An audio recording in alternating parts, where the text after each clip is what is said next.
আজকে রান্না করব পাবদা মাছ। পাবদা মাছ করব বেগুন দিয়ে পাবদা মাছ। আমি মাছটা কাঁচা রান্না করব। তার জন্য লাগছে নুন, হলুদ, লঙ্কা গুঁড়ো, জিরে গুঁড়ো, কালো জিরে আর ধনে পাতা। বেগুন তো লাগছে আর পাবদা মাছ। এখন গ্যাসটা জ্বালিয়ে আমি জল দিয়ে দেবো কড়াইতে।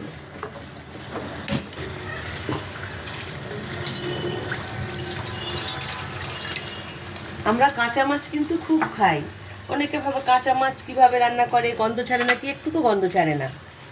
আমি এখন জলের মধ্যে নুন দেব হাফ চামচের মতন, লঙ্কা গুঁড়ো দেবো 1 চামচের মতন, ঝাল যে যেমন খাবে সেইভাবে দেবেন।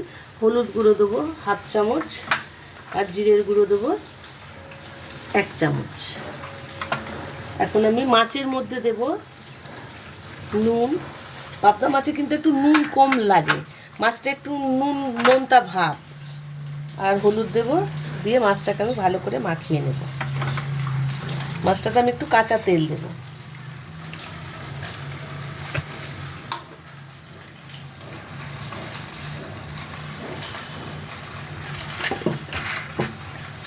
হাতটা যেমন একটু কেটে গেছে, ব্যান্ডেজটা খুলে যাচ্ছে, অসুবিধা হচ্ছে একটু।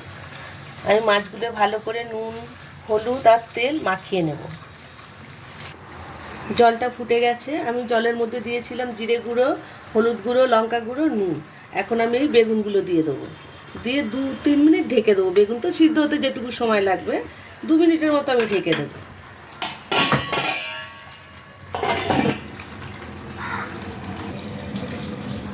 দু মিনিট হয়ে গেছে, আমি ঢাকাটা খুলে দেখি বেগুনটা প্রায় সেদ্ধ হয়ে এসছে। এখন আমি এই মাছগুলো এর মধ্যে ছেড়ে দেবো।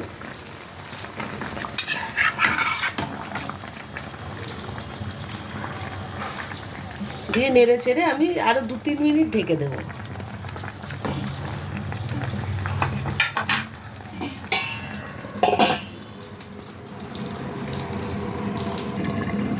ঢাকাটা খুলে দেখি, হ্যাঁ, এখন আমি মাছটা ঢেলে নেব।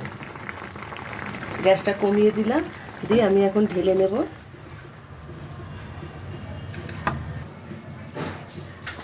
কড়াইতে আমি এখন তেল দেব, একটু বেশি তেল দিলাম। দিয়ে ওতে ফোড়নে দেবো আমি কালো জিরে।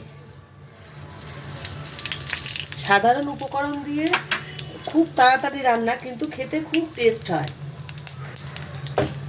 তেলটা গরম হয়ে গেছে, এখন আমি মাছগুলো আস্তে করে, মাছটা হয়ে গেছে, এখন আমি এর মধ্যে কিছুটা ধনে পাতা ছড়িয়ে দেবো। ধনে পাতা ছড়িয়ে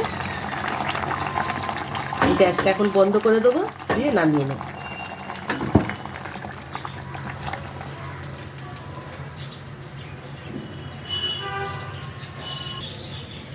রেডি হয়ে গেছে পাবদা মাছের ঝোল, বেগুন দিয়ে পাবদা মাছের ঝোল।